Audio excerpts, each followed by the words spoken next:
Joel Embiid speaks. What to make of his words. We'll talk about that more next on Locked On 76ers.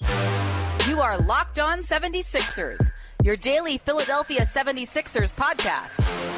Part of the Locked On Podcast Network, your team every day.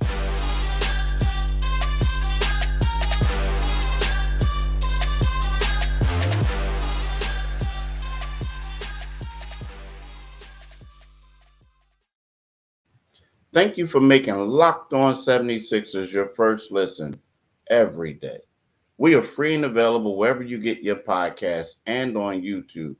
Part of the Locked On Podcast Network, your team every day. Today's episode is brought to you by FanDuel.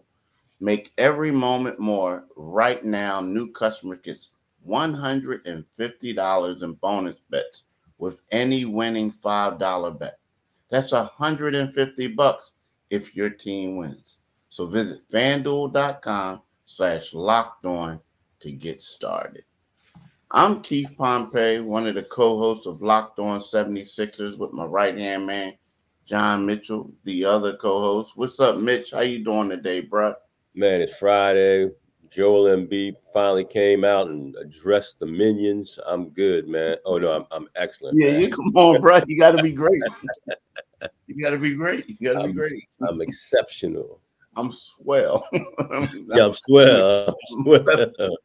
Yeah, he addressed us, the minions, but it was cool, man. He had a lot to say. I mean, he said some things. Now, the one thing that got me is that, it's things that he did is he confirmed a lot of things.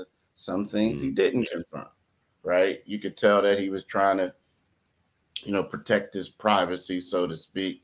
But in regards to some of the things that he talked about, is that he said, yeah, his plan is to come back. His plan is to come back. And that's something we all kind of figured out.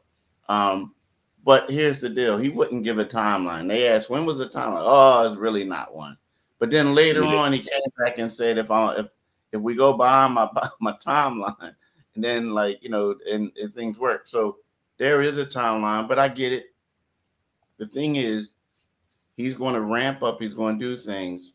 And you don't want to put a timeline out there if you fall behind the timeline. Like if you have a setback, you don't want the news story to be, oh, Joel Embiid had a setback, this and that. But the fact that he came out, and now maybe sometimes say, I don't know yet. We'll see if I'll come back. But the fact that he said, I intend to come back, plan to come back, lets you know there's definitely a timeline, and that is the expectation of him coming back. That's the expectation. Now, they're all saying hope and pray and all this, but, Joel Embiid, it's March. We can, I believe we can expect him back this month. I do that. Okay. I do. Yeah. Okay. I do.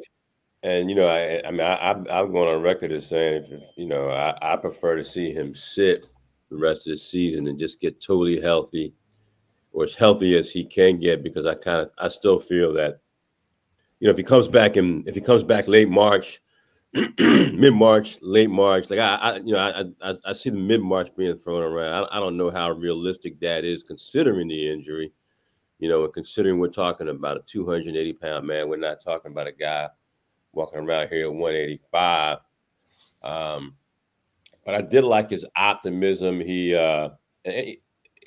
sounds, I think Joel really wants to get out there. I think, he has sounded more mature throughout this season. And he's played more mature, with averaging a career high assist numbers that they're saying now. I mean, well, he will have averaged what he averaged, but they're saying they don't count statistically for the records or whatever.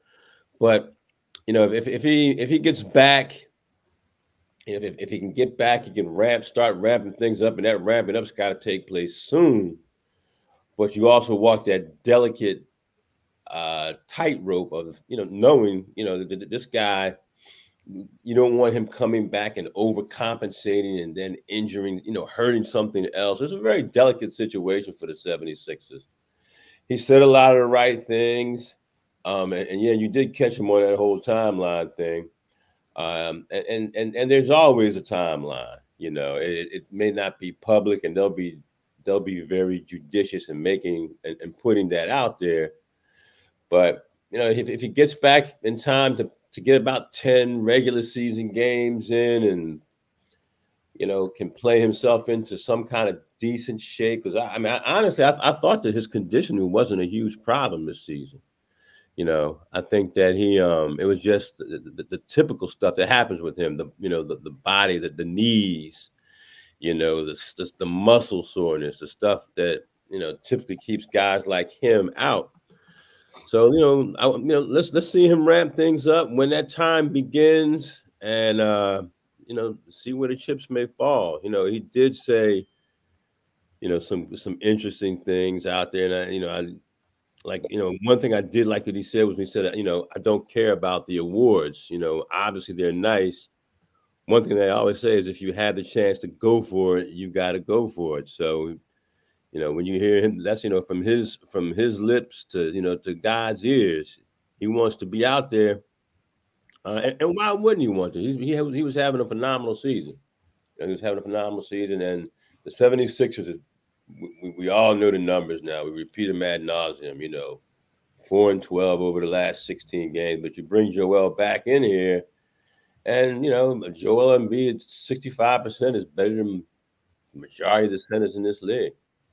Yeah, that's true. I mean, he is. He is. The one thing is, though, you know, it was weird when I told him. I said, well, you know, your statistics. I was, oh, they count. They count. They count. I'm like, yeah, they count, but they just don't. You know, they're not being recognized, right, as far as the official scoring and stuff like that. And he was like, oh, but they count. And I agree with him. You know, he's right. They do count. But what he said is, he also said, look, man, I had 70 points. Like, I never thought that I would do that when I came in this league. I thought I was going to be a defensive player, you know, this and that. Right. You know, the one thing that he said is, like, he said, I mean, he talked about a lot of things, and you know, like the one thing he talked about was the moves that the team made this offseason. I mean, excuse me, the trade deadline. Now, of course, like I think when we have these press conferences, and I'm not taking away from what he said, but if he would have said, you know what, they got people that I thought like they shouldn't have. I don't know why they traded Jaden Springer. I don't know why they got rid of Pat Bev and stuff like that. To me, that's when you have like news stuff. Like I think that typically guys always say, hey, we want, like, just like when you make a draft, you could draft at number 29, and you're going to say, guess what? We got the guy that we had number 1 on our board. They all right. You know what I mean? Number 20, number 29, you wanted him over the dude who went number 1? Like, are you serious? Oh, yeah. So, like, to me, like, all the stuff that he said about that was kind of like expected, you know. It was really expected. He did talk about having a conversation with Tobias on how, he talked about having a conversation with Tobias and how, like, it's one of those things where they got to get him ready and get him right and all this, and gave him some advice. So, yeah, you know, it's, you know, he talks about how he still, until he plays, he wants to be involved with his teammates and things like that. So, yeah, it was a lot that he had to discuss and that he said yesterday. But, you know, I mean, it is what it is. We'll figure it out. I mean, he'll figure it out. We'll find out in a couple of days. Now, he is supposed to be reevaluated early next week. Now, what he said, that's the most important. That's not to cut you, but that's the most important thing we're waiting on, that evaluation. But see, here's the thing. When asked about it, he said, well, it's probably not going to learn anything that we don't already know at this point. So, again, he's smart. He's down in everything. You know what I mean? He's trying to downplay everything. So then he can do, you know, kind of like, all right, I'm here now. You know what I mean? But yeah. So, yeah. So, you know, it is what it is. But I mean, you gotta. Joel's smart. He's a smart dude. He's smart. Yeah, even though he was letting the cat out the bag, I'm glad you were paying attention because he did come back. He circled back with some hints. He has some Easter eggs, they like to call them. But right now, let's talk about FanDuel. Get buckets with your first bet on FanDuel, America's #1 sports book. Because right now, new customers get $150 in bonus bets with any winning $5 bet. That's $150 if your bet wins. Bet on all your favorite NBA players and teams with quick bets, live same-game parlays, exclusive props, and more. Just visit FanDuel.com/lockedon and shoot your best shot. FanDuel, official sportsbook partner of the NBA.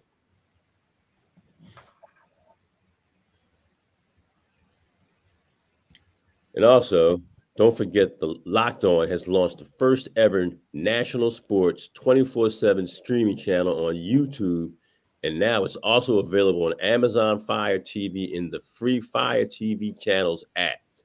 Locked On Sports Today is here for you 24/7, covering the top sports stories of the day with the local experts of Locked On, plus our national show covering every league.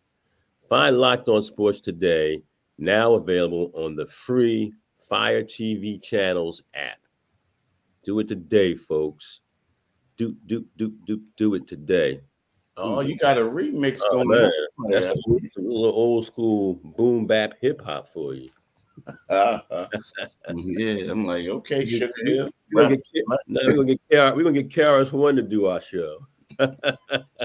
Eric B and Rakim. Yeah, yeah, he was the man. Remember back in the day, like, thinking of a master plan. Let me go on. I don't want to like have people say I'm not listening to them. But here's the deal, man. So Joel, we're talking about this season, right? Mm-hmm. Him coming back. We ain't talking about practice. We talking about. I was about to say that we ain't talking about practice. We're talking about him coming back this season. But this summer in France is the Olympics, right? Mm-hmm. There's some people going back and forth or not yet, but it's going to be a discussion like this guy has bad knees. He has a bad knee history. He's coming back from injury. Some people think he should just shut it down completely and just come worry about next year. But then there's others say, look,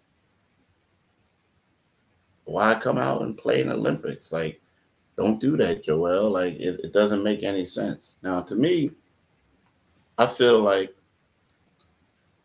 him playing in the Olympics isn't going to bother him like it probably may have in the past before the injury, before he went out.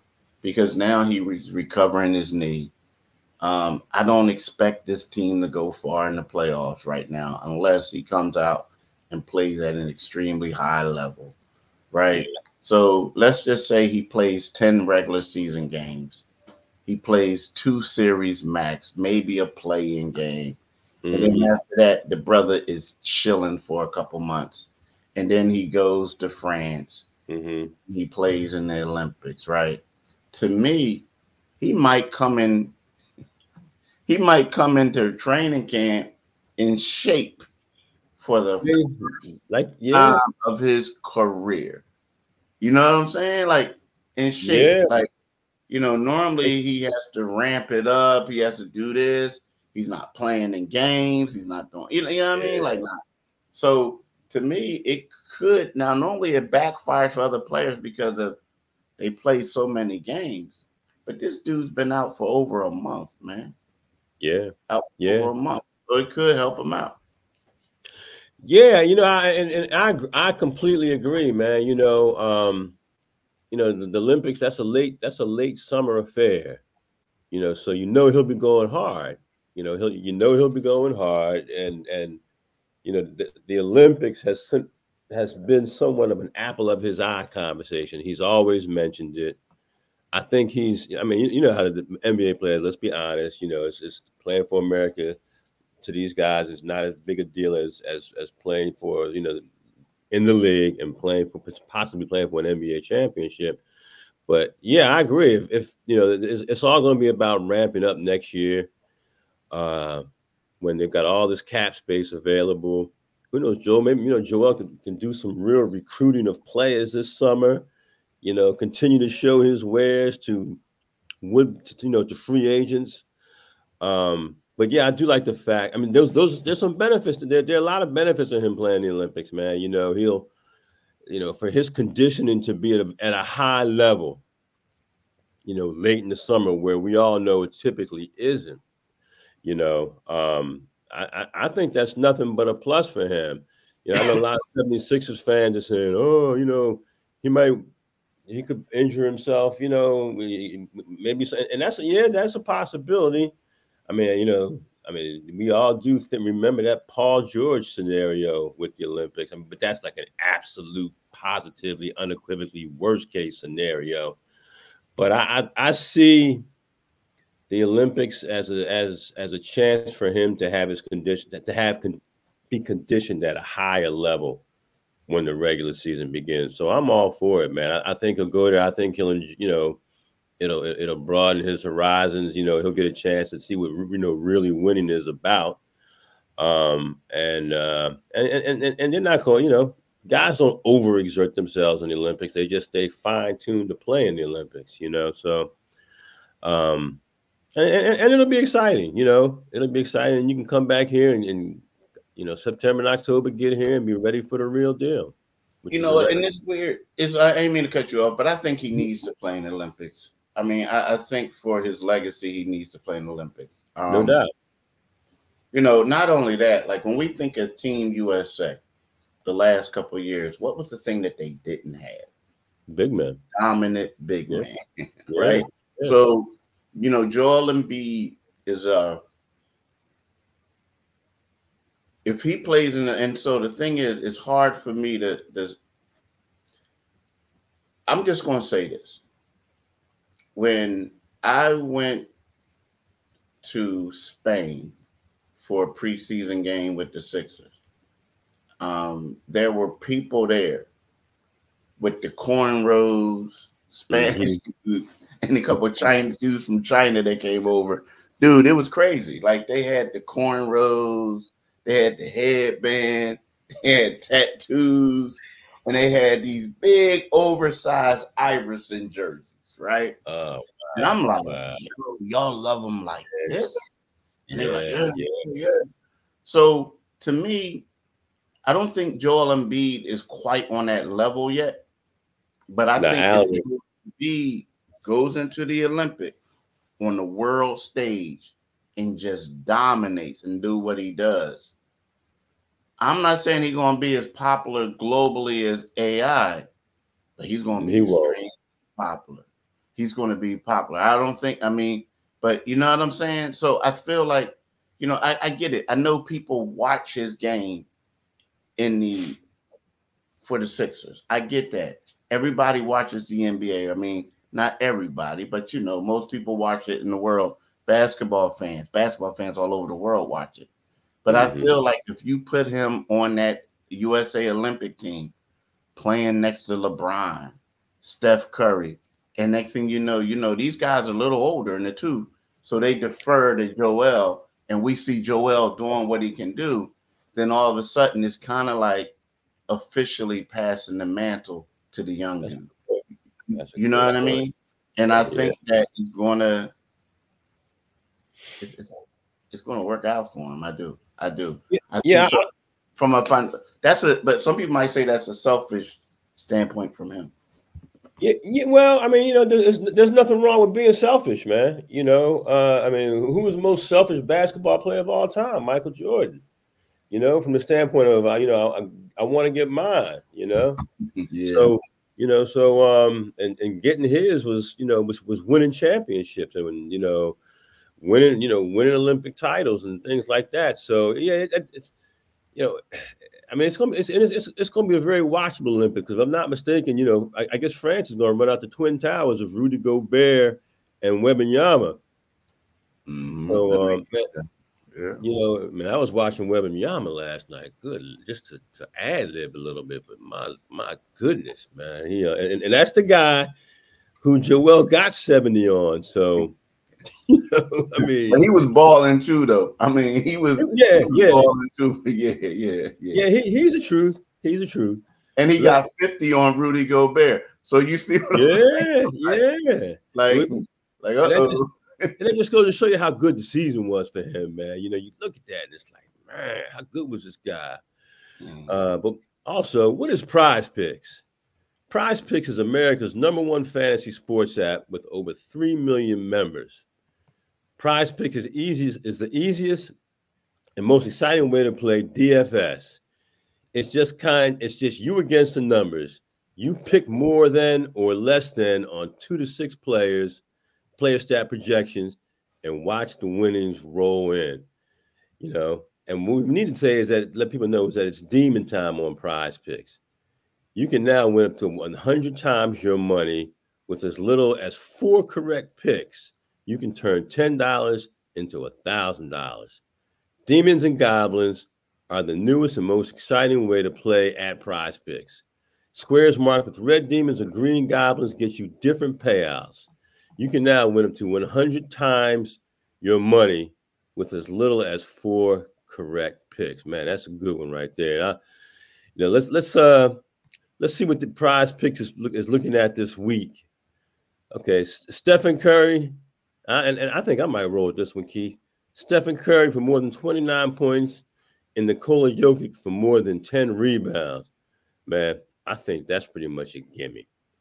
So go to prizepicks.com, Locked On NBA, and use code Locked On NBA for a first deposit match up to $100. That's Locked On NBA for a first deposit match up to $100. Do it today, folks. Do it today. Definitely do it. Definitely do it. So, you know what? When we've been talking about Joel so much that maybe I don't think we buried the lead. Well, that's because the product is presently unsightly. That's why I said I don't think we buried the lead. No. Look, they got a very, very, very, very, very, very winnable. Well, I don't know if it's a very, very. I don't know, but they got a opportunity to get off the snide tonight. They play the Charlotte Hornets. Yeah. The Hornets have only won 7 road games this entire season. The Charlotte Hornets have not defeated the Sixers since November 2022. Wow. Right? No, that's it. November 2022. Right? That was it. So that's their last win against the Sixers. Yeah. Right. Yep. Against the Sixers. That was it. That's their last victory. It's been some lean time. And before that, dude, the Sixers had the Sixers had the Sixers had like the record of victories against one opponent against them. It was crazy. I mean, and then like I remember the one, you remember Rob Boone, right? You know the brother Rob Boone. Mm-hmm. So I remember one day it was November. Last time they beat him was November the 23rd, 2022. That was, I believe, it was in Philly because I remember Rod was like, "Yo, man, I'm not gonna make this trip. The paper doesn't want to send me. They're gonna get crushed." I'm like, "Dog, they're about to make history." Yeah. You know what I mean? I said they're gonna beat the Sixers. He's like, "Nah, I know they're not." I'm like, "Rod, I'm telling you," and they beat them. And then he was like, "Wow, okay." But yeah, so right now the Hornets are 15-44. The Sixers are 33-25, coming off of consecutive blowout losses to the Bucks and the Celtics, right? So with that being said, they also lost 12 of their last 16 games. But you look at this you look at this Charlotte Hornets team, they've been playing better basketball. Mm-hmm. But I think like the Sixers going to go at this game like it's game 7 of the NBA Finals. Like, because if not, dude, if you lose to them, then you got to go to Dallas. Oh man. Yeah. And then then they got a back-to-back again. Tuesday, Wednesday? Like, This a must win, bro. Must win. Yeah, I never thought we would be looking at a game in March against the Charlotte Hornets and saying it's a must win, but that's the reality of where the 76ers are right now. It is a must win because right now they're playing for their lives. They're getting a team that's 15-44 overall, and 7-22 on the road. That's losing to that team at home on a Friday is not a good look, and it's not a good would not be a good way to go back, run into a matinee with Luka. You know what I mean? So he'll be salivating for that. So they need to go ahead and get this one. And there was a point earlier in the season where if they laid an egg, it didn't matter. But now any egg you lose to Milwaukee because Milwaukee is better than you are. You lose to the Bucks because the Bucks are better than you are, and they're healthier than you are. But if you lose to, a Charlotte team, those guys are already thinking about sitting on an island with drinks and umbrellas, at this point. So I think they will go out and win. I don't think they'll lay an egg. I think Tyrese will come out and play well. And I think this will be a game where, the people will go into the lost and found and find Tobias Harris. I think this is going to be a game where he wakes up, and if he doesn't show life against a team like Charlotte, then when will you see life emanating from Tobias Harris again? So, but you can't take the Sixers can't take anyone lightly. Like you said, they've lost 12 of their last 16 games. They're having a hard time cracking 100 points. Early in the season, they were averaging about 120 points per game. So yeah, it's a big Friday night game against Charlotte. Look, man, it's not out. Like, okay, so they play Charlotte, right? It's not out of the question that the Sixers only win 4 games in the month of March. Ooh. I mean, okay, so listen. So they start off against Charlotte, right? You say that's a victory, right? Then they go to Dallas. I think that's an L. Then they got a back-to-back at Brooklyn and then coming to Memphis. I see them losing to Brooklyn. No, I see them beating Brooklyn and losing to Memphis, right? Mm-hmm. Then they play the Pelicans at home. I think they lose that one. Then they got a 2-game a road stand against the Knicks. I see them losing that. Then they got the Milwaukee Bucks on the road, another L. And I'm just assuming, if Joel doesn't play, right? Right. Then they got Charlotte at home, a win. They got the Miami Heat at home, an L. Oh, then they go out west. Then they go out west against the Suns, the Lakers, the Clippers, and the Kings. 4 L's. Now, again, I'm assuming. Now, let's say if Joel comes back against the Clippers, they still going to lose probably because it's probably going to be like a new game for them, first game back. And then they got the Cavs. Something tells me the Cavs finally going to get it together against the Sixers. Maybe not. So that's a win. And then they got Toronto to end the month. That's and then they start the month at OKC. Versus, and then they start the month. Then they start next month against OKC, Miami, Spurs. You know what I mean? And that Orlando game, the next to last game of the season, that could be for a playoff seeding. That ain't working. That's gonna be a tough one. So the ones you can get, being a ragtag version of yourself, you have to get that. Yeah, you got to get those things. You got to get that. You got to definitely get that, man. So you do. So it's going to be tough for them, but we'll see, man. We'll definitely see. But it's no guarantees, man. It's none whatsoever. Yeah. So the Joel Embiid watch is now officially on. Yeah, bro. Look, y'all. We want to thank y'all for making Locked On 76ers your first listen every day. I want to remind y'all that we are free and available wherever you get your podcasts and on YouTube. part of the Locked On Podcast Network, right? So that's part of the thing. But Locked On has launched the first ever national sports 24/7 streaming channel on YouTube, and now it's also available on Amazon Fire TV in the free Fire TV channel app. Locked On Sports Today is here for you 24/7, covering the top sports stories of the day with the local experts of Locked On, plus our national shows covering every league.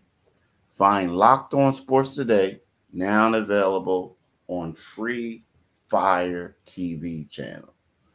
We want to thank y'all for listening, and we want to hope that y'all have a blessed day and the whole nine. Peace. Happy Friday and have a great, excellent weekend.